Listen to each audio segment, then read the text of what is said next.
चला तर आपल्याकडे काय असेल इक्वेशन, आपल्याकडे जो असेल इक्वेशन आपल्याकडे 7 आणि इक्वेशन 8 जो आहे तर इक्वेशन 7 आणि 8 जे असेल तर त्या टर्म्स जे असेल तर त्याला आपण काय केलेलं आहे या फॉर्म मध्ये ऑलरेडी लिहिलेलं आहे, त्याच्या व्हॅल्यू आपण चेंज केल्या होत्या. ठीक आहे, तर या इक्वेशनला आपण काय करू शकतो, आता ही जी टर्म आहे या ठिकाणी H11 लाच आपण काय लिहू शकतो HI.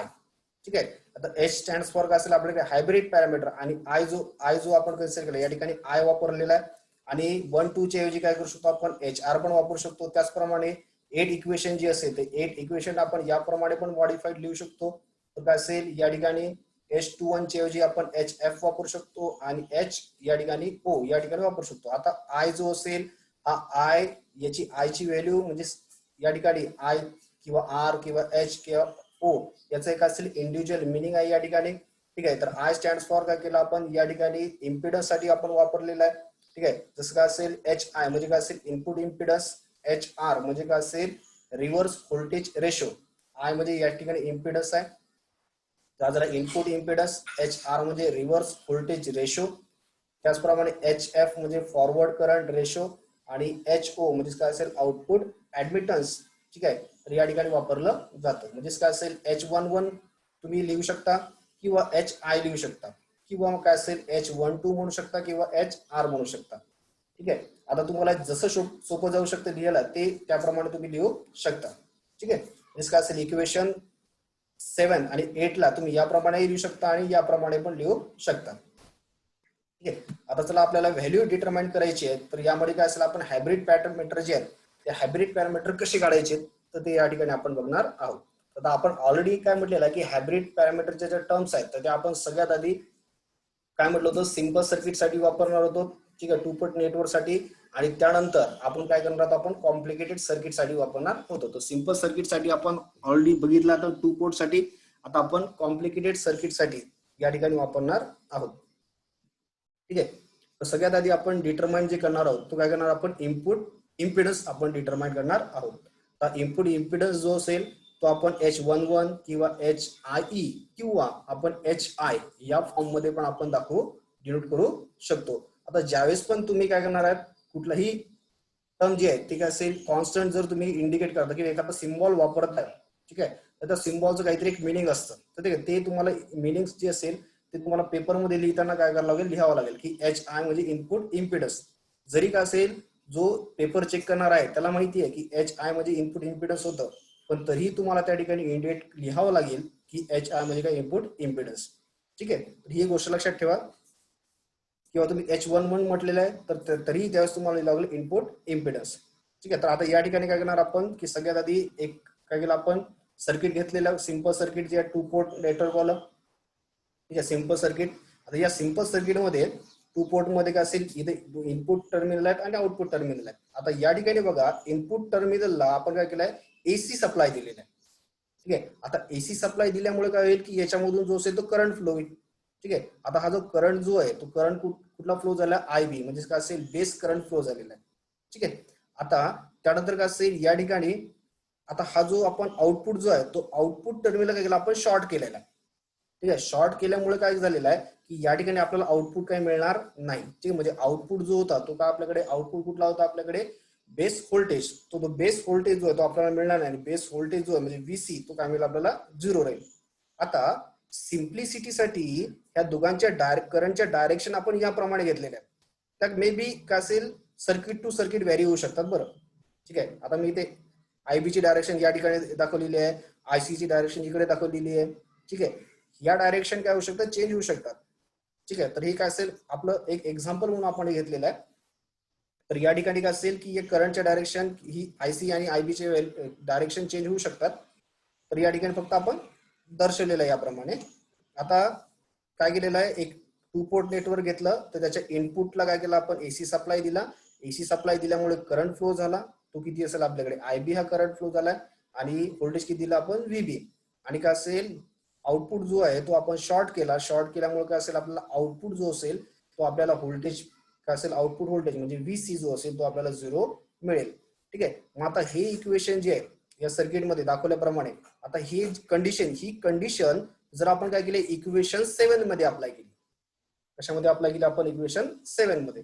आता इक्वेशन 7 मध्ये अप्लाय केली तर VC ची व्हॅल्यू काय झाली आपल्याकडे 0, कारण की आउटपुट काय केलेलं आपण शॉर्ट केलेलं आहे. शॉर्ट केल्यामुळे काय असेल आपल्याला या ठिकाणी आउटपुट काय असेल तो 0 मिळेल. त्यामुळे काय असेल आपल्याला इक्वेशन 7 जी असेल ते 7 आपल्याला काय करता येईल या ठिकाणी आपल्याला रिराईट करता येईल. मग इक्वेशन 7 जर असेल VC जर 0 झाला तर काय असेल आपल्याकडे ही जी टर्म आहे ही टर्म काय झाली आपल्याकडे 0, फक्त रिमेनिंग टर्म काय राहणार आपल्याकडे VB is equal to H11 IB. ही जी टर्म जी असेल ती फक्त आपल्याकडे काय राहणार आहे उरणार आहे. ठीक आहे. आता ही जी इक्वेशन जी असेल आपल्याला या इक्वेशनला पण आपण काय करू शकतो रिराईट करू शकतो, कारण की आपल्याला व्हॅल्यू ज्या काढायची आहे तर कोणाची काढायची आहे H11 ची व्हॅल्यू फाइंड आउट करायची आहे. त्यामुळे काय असेल या इक्वेशनला आपण काय करणार रिराईट करणार. जिसका असेल या ठिकाणी रिराईट केल्यानंतर आपल्याला काय मिळतं की H11 इज इक्वल टू काय असेल VB अपॉन IB. ठीक आहे. म्हणजे आता हा जो रेशो मिळालेला आपल्याला हा रेशो कोणाचा मिळालेला आहे आता VB म्हटलं तर हा बेस व्होल्टेज आहे आणि IB म्हटलं तर काय असेल आपल्याकडे बेस करंट. ठीक आहे. म्हणजे हा जो रेशो आहे द रेशो कोणाचा असेल आपल्याकडे ratio of base voltage to the base current. ठीक आहे. इज इक्वल टू काय झालं आपल्याकडे H11. ठीक आहे. आणि H11 ला आपण कशाने इंडिकेट केलं HIE, त्याला काय म्हटलं इनपुट इम्पिडन्स. म्हणजे input impedance is the ratio of काय असेल base voltage to the base current. म्हणजे या ठिकाणी आपल्याला डेफिनेशन जी असेल इनपुट इम्पिडन्सची आपल्याला डेफिनेशन काय करता येईल की input impedance is the ratio of काय असेल आपल्याकडे base voltage to the base current. ठीक आहे. किंवा दुसरा असं म्हणता येईल बेस म्हणजे कोण होता आपल्याकडे इनपुट साइडला होता. ठीक आहे. आणि करंट हा जो IB जो आहे तो पण काय इनपुट साइडला आहे. असं म्हणता येऊ शकतं की input impedance is the ratio of काय असेल input voltage to the input current. बरोबर आहे. आणि मग काय म्हणू आपण the ratio of input voltage to the input current is known as input impedance. तर ते काय झालं आपल्याकडे इनपुट इम्पिडन्स. आता एक महत्वाची गोष्ट लक्षात घ्या की इम्पिडन्सचा अर्थ काय होतो बरं कोणी सांगेल. रेजिस्टन्स. बरोबर आहे. ठीक आहे. हा जो असेल तो इम्पिडन्सचा अर्थ काय होतो रेजिस्टन्स. ठीक आहे. आता हा रेजिस्टन्स जो असेल तो ऑफर केलेला कोणी ऑफर केलेला आहे सर्किटने ऑफर केलेला रेजिस्टन्स आहे, म्हणून त्याला आपण काय म्हटलं इनपुट आपल्या सर्किटने जसं म्हणून त्याला आपण काय म्हटलं इम्पिडन्स. ऑलरेडी फक्त वर्ड आपण रेजिस्टन्स का बरं वापरलेला नाहीये तर ऍक्च्युली इम्पिडन्सचा अर्थ असाही होतो इम्पिडन्स म्हणजे काय कंबाईंड रेजिस्टन्स, म्हणजे होल रेजिस्टन्स जे असेल सर्किटचं त्यासाठी आपण वापरू शकतो काय असेल इम्पिडन्स वापरू शकतो. ठीक आहे. म्हणजे आता मग या ठिकाणी सांगा मग इनपुट इम्पिडन्स जो असेल तर इनपुट इम्पिडन्सचं युनिट काय असेल बरं. आता इनपुट इम्पिडन्स जो आहे तर H11 हा रेशो कोणाचा आहे VB अपॉन IB. बरोबर आहे. आता VB म्हणजे काय व्होल्टेज आणि I म्हणजे काय करंट. आता व्होल्टेज असं आता VB म्हणजे काय असेल आपल्याला आता पोटेन्शियल म्हणून आपण. ठीक आहे. काय झालं आपल्याकडे पोटेन्शियल. मग पोटेन्शियलचं युनिट काय असतं व्होल्ट आणि करंटचं युनिट काय असतं अँपियर. मग व्होल्ट पर अँपियर. आता व्होल्ट पर अँपियर हे कशाचं युनिट आहे बरं कशाचं युनिट आहे तर हे युनिट कसं आपल्याकडे बघा हे युनिट जसं सेम कसं रेजिस्टन्स सारखं युनिट आहे. रेजिस्टन्सचं पण युनिट काय ओहम. म्हणजे काय असेल व्होल्टेज अपॉन करंट जो असेल तो काय झाला आपल्याकडे ओहम. म्हणजेच काय असेल इम्पिडन्स जो असेल तो इम्पिडन्सचं युनिट जी आहे ती युनिट काय असेल आपल्याकडे ओहम राहणार आहे. जे आपण सांगितलं काय होतं का आपल्याकडे 4 पॅरामीटर राहणार आहेत. त्या 4 पॅरामीटर मध्ये हायब्रिड पॅरामीटर किती पॅरामीटर आहेत 4 पॅरामीटर 4 पॅरामीटर. त्या 4 पॅरामीटर मधला एक पॅरामीटर कशामध्ये मेजर केला जातो ओहम मध्ये मेजर केला जातो. आणि तो कुठला पॅरामीटर आपल्याकडे इनपुट इम्पिडन्स. इनपुट इम्पिडन्सची डेफिनेशन तुम्हाला इक्वेशन लक्षात येऊ शकते की हा काय असेल आपल्याकडे रेशो आहे आपल्याकडे इनपुट व्होल्टेज टू द काय असेल आपल्याकडे इनपुट करंट. ठीक आहे. तर याला काय म्हणू आपण इनपुट इम्पिडन्स आणि आपण व्हॅल्यू कोणाची फाइंड आउट केली आहे H11 ची. ठीक आहे. आता ही जी टर्म जी आहे ठीक आहे तर आपल्याला मिळालं काय इनपुट इम्पिडन्स म्हणजे ट्रान्झिस्टर ऍम्प्लिफायर जो असेल तर ट्रान्झिस्टर ऍम्प्लिफायरची कॅरेक्टरिस्टिक ऑपरेटिंग कॅरेक्टरिस्टिक डिटरमाइन करायची होती. तर त्यासाठी आपल्याला त्याची कॅरेक्टरिस्टिक कुठल्या होत्या तर इनपुट इम्पिडन्स ही एक कॅरेक्टरिस्टिक आपण या पॅरामीटर H11 या पॅरामीटरने किंवा HIE या पॅरामीटरने आपण वापरू शकतो. तर आय स्टँड्स फॉर काय असेल या ठिकाणी, सफिक्स आय म्हणजे काय होईल आपल्याकडे, आय स्टँड्स फॉर इनपुट, बरोबर आहे. आणि ई स्टँड्स फॉर काय असेल आपल्याकडे,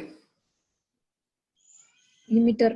इमिटर, बरोबर आहे. ई स्टँड्स फॉर काय असेल इमिटर, आय स्टँड फॉर काय असेल इनपुट आणि एच स्टँड्स फॉर काय असेल आपल्याकडे hybrid. H stands for hybrid, I stands for input आणि ई स्टँड्स फॉर काय असेल आपल्याकडे इमिटर. याप्रमाणे आपण काय असेल इनपुट इम्पिडन्स डिटरमाइन करू शकतो. ठीक आहे. आता सेम जो असेल आपल्याकडे H11 हा पॅरामीटर डिटरमाइन केलेला आहे, त्याचप्रमाणे आपण जो असेल तो काय करणार, आपण एच जे असेल आपल्याकडे H12 हा पॅरामीटर आपण डिटरमाइन करणार आहोत. ठीक आहे. आणि एच काय असेल 12 या पॅरामीटरला काय म्हणतो आपण, रिव्हर्स व्होल्टेज ट्रान्सफर रेशो और रिव्हर्स व्होल्टेज गेन. ठीक आहे. तर काय असेल आपल्याकडे H12 चं नाव काय आपल्याकडे, रिव्हर्स व्होल्टेज ट्रान्सफर रेशो किंवा रिव्हर्स व्होल्टेज गेन रेशो पण आपण याला म्हणू शकतो. ठीक आहे. मग आता त्यासाठी आपण पुन्हा काय केलं, एक सर्किट घेतलं, 2 पोर्ट नेटवर्क घेतलेला आहे. आता या 2 पोर्ट नेटवर्क मध्ये बघा की आता इनपुट जो आहे तो इनपुट कसा ठेवला आपण, ओपन ठेवलेला आहे. इनपुट जर आपल्याकडे ओपन असेल तर याचा अर्थ काय की बेस करंट IB जो आहे तो आपल्याला काय मिळणार आहे, 0 मिळणार आहे. आणि सप्लाय जो एसी सप्लाय जो दिलेला आहे तो काय केला आपण, आउटपुटला दिलेला आहे, बरोबर आहे. म्हणजे या ठिकाणी आउटपुटला सप्लाय दिला आहे, त्यामुळे करंट जो फ्लो होणार आहे तो काय होणार आपल्याकडे या ठिकाणी IC हा करंट फ्लो होईल, बरोबर आहे. मग आता आपल्याकडे इक्वेशन जे होतं आपल्याकडे 7 आणि 8 होतं इक्वेशन. या ठिकाणी काय करतो आपण, इक्वेशन 7 जो असेल ते इक्वेशन 7 ला आपण काय करू शकतो, मॉडिफाय करू शकतो. इक्वेशन 7 काय होतं आपल्याकडे, VB इज इक्वल टू, ठीक आहे. आपल्याकडे या ठिकाणी इक्वेशन जे होतं आपल्याकडे 7 काय होतं, VB is equal to H11 IB plus H11 IB plus H12 VC. ठीक आहे. मग आता फक्त आता याच्यामध्ये काय झालं आपल्याकडे बघा की IB जो आहे तो 0 झाला, म्हणजे ही टर्म काय झाली आपल्याकडे 0 झाली. रिमेनिंग फक्त राहिली काय, VB इज इक्वल टू ही सेकंड टर्म राहिली VC, बरोबर आहे. आता ही जी इक्वेशन असेल या इक्वेशनला आपण या फॉर्म मध्ये लिहिलेलं आहे. ठीक आहे. आता हे इक्वेशन जे आहे ते आता आपल्याला फक्त व्हॅल्यू कोणाची काढायची आहे, H12 ची व्हॅल्यू काढायची आहे. म्हणजे ही टर्म्स आपल्याला शिफ्टिंग करावं लागेल या ठिकाणी. ठीक आहे. चला तर आपण या ठिकाणी याला आपण शिफ्ट केलं तर आपल्याला इक्वेशन काय मिळतं, H12 is equal to VB upon VC आणि त्यालाच काय लिहू शकतो आपण HRE. मग आता बघा H12 म्हणजे काय असेल आपल्याला, रिव्हर्स व्होल्टेज गेन असेल, रिव्हर्स व्होल्टेज गेन रेशो आहे. ठीक आहे. आणि हा रेशो जो आहे, ठीक आहे, हा या ठिकाणी काय असेल आपल्याकडे, यालाच काय केलं आपण आता काय म्हणतो तो रिव्हर्स व्होल्टेज गेन. ठीक आहे. Is the ratio of, ratio कोणाकोणाचा आहे आपल्याकडे बघा, input voltage to the output voltage. काय म्हणता येईल आता बघा, रिव्हर्स गेन व्होल्टेजची डेफिनेशन काय म्हणता येईल, it is the ratio of input voltage to the output voltage. बरोबर आहे. VB म्हणजे काय झालं, इनपुट व्होल्टेज झालं आपल्याकडे आणि VC जो झाला तो काय झाला, आउटपुट व्होल्टेज, बरोबर आहे. याप्रमाणे काय असेल याची आपल्याला डेफिनेशन तयार करता येऊ शकतं. आणि सेकंडली काय करता येईल की याचं युनिट काय करता येईल, बरं दोन्ही सेम क्वांटिटीज आहेत, बरोबर आहे. अप्पर व्होल्ट मध्ये आहे, खाली पण व्होल्ट मध्ये आहे. याचं युनिट काय असेल, युनिट राहणार नाही. ठीक आहे. या ठिकाणी काय असेल, हा युनिट लेस असेल. ठीक आहे. या ठिकाणी आपल्याला हे जे असेल सेकंड टर्म जे मिळालेली आपल्याला रिव्हर्स व्होल्टेज ट्रान्सफर रेशो और रिव्हर्स व्होल्टेज गेन. ठीक आहे. यासाठी फक्त काय केलं आपण की जो आपला 2 पोर्ट नेटवर्क होता तर त्याच्यामध्ये इनपुट जो असेल तो काय केला आपण ओपन ठेवला आणि आउटपुटला काय केलं आपण AC सप्लाय दिला. ठीक आहे. आणि काय असेल त्यामुळे आपल्याला इक्वेशन जे असेल आपल्याकडे जे आपल्या इक्वेशन 7 इक्वेशन होतं ते काय केलं आपण मॉडिफाईड केलं, तर त्यावेळेस आपल्याला हा रेशो मिळाला असेल input voltage to the output voltage. तर या रेशोला काय म्हटलं आपण, रिव्हर्स व्होल्टेज गेन रेशो. ठीक आहे. आता थर्ड जो राहिलेला आपल्याकडे तो थर्ड हायब्रिड पॅरामीटर कुठला राहिला आपल्याकडे, H21 कुठला राहिला आहे, H21 हा एक असेल आपल्याकडे थर्ड पॅरामीटर राहिलेला आहे. ठीक आहे. आणि त्या थर्ड पॅरामीटरला काय म्हणणार आपण, फॉरवर्ड करंट ट्रान्सफर रेशो और फॉरवर्ड करंट रेशो. ठीक आहे. किंवा आपण फॉरवर्ड करंट गेन पण आपण याला म्हणतो.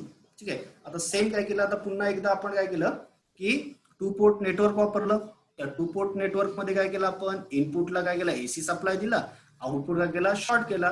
आउटपुट शॉर्ट केल्यामुळे आता आउटपुट व्होल्टेज काय मिळेल आपल्याला या ठिकाणी, आउटपुट व्होल्टेज जे असेल ते मिळालं आपल्याला 0 मिळालेलं आहे. ठीक आहे. इनपुट व्होल्टेज मिळेल. त्याप्रमाणे इक्वेशन 8 जी असेल, आता इक्वेशन 8 आपल्याला बघावं लागेल. ठीक आहे. तर इक्वेशन 8 तो काय करणार AC आपल्याला, equal to AC is equal to H21 IB H21 IB plus H22 VC. VC. ठीक आहे. मग आता याच्यामधली टर्म जी आहे ती VC काय झाली 0 झाली, म्हणजे ही जी सेकंड टर्म आहे ती काय होईल आपल्याकडे, ती कॅन्सल होऊन जाईल यामधून इक्वेशन मधून. फक्त आपल्याला रिमेनिंग काय मिळणार आहे या ठिकाणी, IC is equal to H21 IB ही टर्म मिळेल. ठीक आहे. आणि याला आपण याप्रमाणे काय करू शकतो, लिहू शकतो. मग आता H21 जो आहे तो काय झाला आपल्याकडे, करंट फॉरवर्ड करंट गेन, काय झाला फॉरवर्ड करंट गेन हा रेशो तयार झालेला आपल्याकडे. ठीक आहे. आता हा लक्षात घ्या या ठिकाणी बघा, तर हा जो रेशो जो आहे तो कोणाचा आपल्याकडे, आयसी हा जो आहे तो कुठला करंट आहे बरं, इनपुट करंट आहे की आउटपुट करंट, आउटपुट करंट आहे. बरोबर आहे. आणि आयबी जो आहे इनपुट करंट आहे. बरोबर आहे. मग हा जो रेशो जो आहे म्हणजे काय असेल, द रेशो ऑफ काय असेल आपल्याकडे, output current to the input current is known as काय असेल आपल्याकडे, फॉरवर्ड करंट गेन. ठीक आहे. मग हा जो असेल, आता या ठिकाणी दोन्ही टर्म जे आहेत करंट एम्पियर मध्ये मेजर करतो आणि हा करंट जो असेल आयबी पण एम्पियर मध्ये मेजर करणार, त्यामुळे या युनिट जी असेल ती काय असेल, युनिट लेस असेल. बरोबर आहे.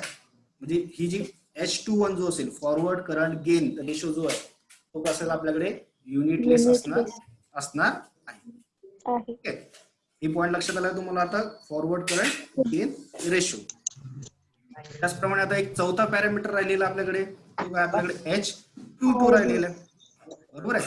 मग आता या ठिकाणी बघा की हा जो टर्म आहे आपला HFE किंवा H21 याला पण काय म्हणू शकतो आपण, हा जो असेल हा ट्रान्झिस्टरचा बीटा फॅक्टर आहे. बरोबर आहे. कुठला फॅक्टर आहे तो, बीटा फॅक्टर आहे आपल्याकडे तो. याला आपण H21 जो आहे तो काय म्हणून युज करू शकतो आपण, बीटा फॅक्टर म्हणून आपण वापरू शकतो या ट्रान्झिस्टरचा. त्यानंतर काय असेल आपल्याकडे, थर्ड जो असेल म्हणजे आपला लास्ट जो पॅरामीटर राहिलेला आहे, तर त्यासाठी पुन्हा एक आपण सर्किट घेतलं, 2 पोर्ट नेटवर्क घेतलं. याच्यामध्ये काय केलेलं आपण, हा जो असेल तर फर्स्ट काय केलं आपण या ठिकाणी, एक मिनिट,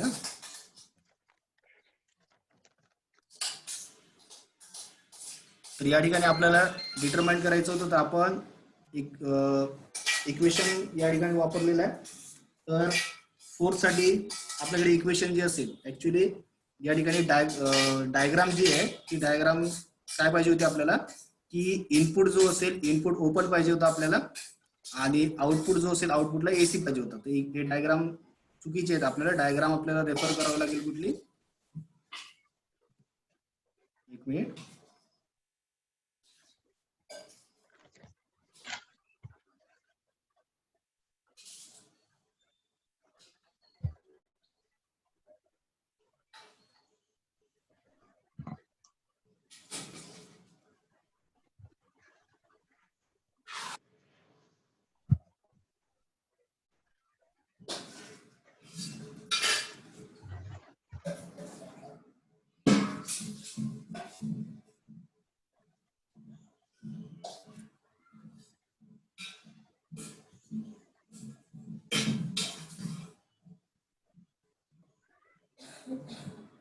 चला, तर या ठिकाणी आपल्याकडे जी डायग्राम जी असेल ती डायग्राम मध्ये काय असेल, आपल्याकडे इनपुट जो असेल तो इनपुट काय केलेला आपण ओपन ठेवलेला आहे आणि आउटपुट जो असेल तो आउटपुट आपल्याकडे काय राहणार आहे, या ठिकाणी आपण त्याला एसी सप्लाय दिलेला आहे. एसी सप्लाय दिल्यामुळे काय असेल आपल्याकडे या ठिकाणी, ठीक आहे. तर या ठिकाणी आपल्याला इक्वेशन जे मिळणार आहे तर ते आपण इक्वेशन 8 जो असेल तो मॉडिफाय करू शकतो. आयबी जो असेल तो 0 झाला, म्हणजे या ठिकाणी ही जी टर्म आहे ती 0 झालेली आहे. फक्त रिमेनिंग करायला आपल्याकडे IC is equal to H22 into VC. आपल्याला हायब्रिड पॅरामीटर काढायचे होते, H22 काढायचा होता. H22 जो असेल तो काय असेल आपल्या आयसी अपॉन काय असेल VC. आता आयसी अपॉन VC जो आहे तर या ठिकाणी आपल्याला काय म्हणू शकतं की जो असेल आपल्याकडे output conductance is the ratio of कसं असेल आउटपुट करंट टू द काय असेल आउटपुट काय असेल व्होल्टेज.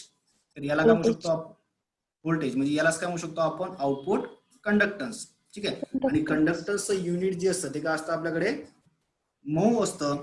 ठीक आहे. मऊ म्हणजेच काय असेल या ठिकाणी आपण फक्त रेजिस्टन्सचं उलट केलं तर ते काय होतं आपल्याकडे मऊ ही होतं. म्हणजे बघा की आता आपण 4 पॅरामीटर बघितले. ठीक आहे. 4 हायब्रिड पॅरामीटर आपण 4 हायब्रिड पॅरामीटर बघितले. ठीक आहे.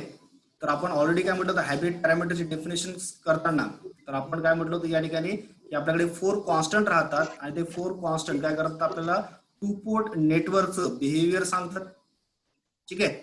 तर त्या पॅरामीटरला काय म्हटलं आपण हायब्रिड पॅरामीटर. आणि हायब्रिड पॅरामीटर कुठले कुठले आहेत आपल्याकडे या ठिकाणी H11 H12 H21 आणि H22. ठीक आहे. आणि त्यांचे जे असेल तर यामध्ये आपण काय केलेलं आहे पॅरामीटर जे असेल तर ते पॅरामीटर आपण काय केले डिटरमाइन केलेले आहेत हे पॅरामीटर. ठीक आहे. त्यांची व्हॅल्यू जी असेल तर या ठिकाणी काय केलं आपण एक पहिलं पॅरामीटर जो असेल तो कुठला काढला आपण इनपुट इम्पिडन्स डिटरमाइन केलेला आहे. ठीक आहे. म्हणजे H11 असेल. त्यानंतर काय असेल आपण दुसरं बघितलं रिव्हर्स व्होल्टेज गेन. व्होल्टेज. ठीक आहे. त्यानंतर आपण थर्ड जो बघितलाय तो काय म्हटला फॉरवर्ड करंट गेन. आणि चौथा जो असेल लास्ट जो असेल तो काय असेल आपल्याला आउटपुट जो असेल काय असेल आपल्याकडे कंडक्टन्स काय असेल आपल्याकडे या ठिकाणी आउटपुट जो असेल तो आउटपुट काय असेल आपल्याकडे ऍडमिटन्स जो असेल तो आपण लास्ट पॉइंट बघितलेला आहे. तर याप्रमाणे काय असेल आपण 4 पॅरामीटर जे असेल ते 4 पॅरामीटर आपण काय करू शकतो डिटरमाइन करू शकतो. ठीक आहे. आणि या पॅरामीटरला काय म्हणतो आपण हायब्रिड पॅरामीटर. ठीक आहे. तर याच्यामध्ये कोणाला काही प्रॉब्लेम आहे? नाही सर. चला याच्यामध्ये कोणाला जर प्रॉब्लेम असेल डाऊट असेल तर ते विचारा.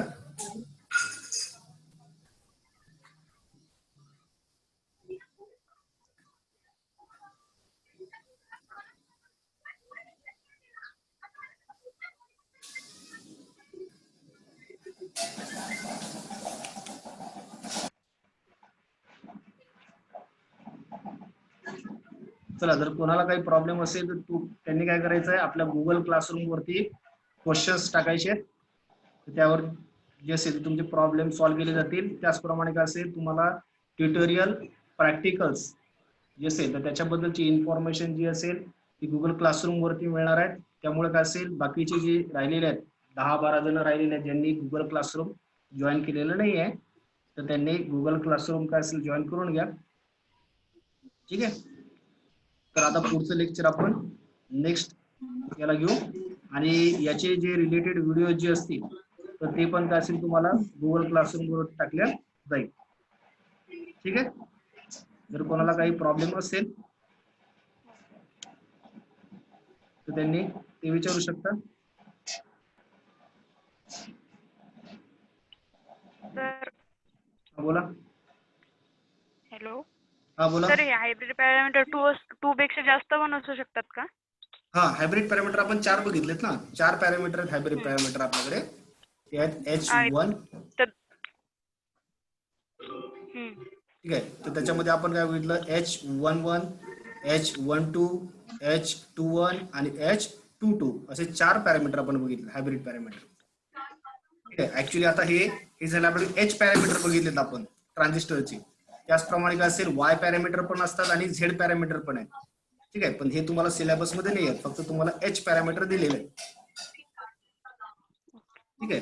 आणि ते काय असेल आपल्याकडे हायब्रिड पॅरामीटर कशासाठी यूज केले जातात तर काय असेल आपली ऑपरेटिंग कॅरेक्टरिस्टिक जर काय असेल ट्रान्झिस्टरची डिटरमाइन करायची असेल. ठीक आहे. तर त्यासाठी काय केलं जातं हायब्रिड पॅरामीटर वापरले जातात. हे 4 पॅरामीटर राहतात. आणखी कोणाला काही प्रॉब्लेम क्वेश्चन?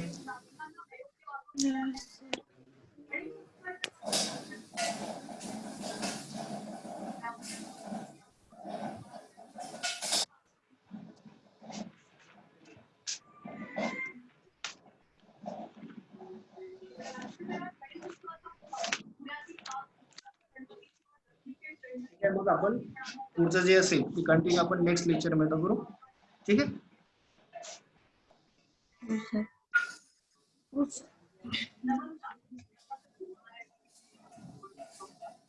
ठीक आहे, चला एंड करतो मी इथे मीटिंग.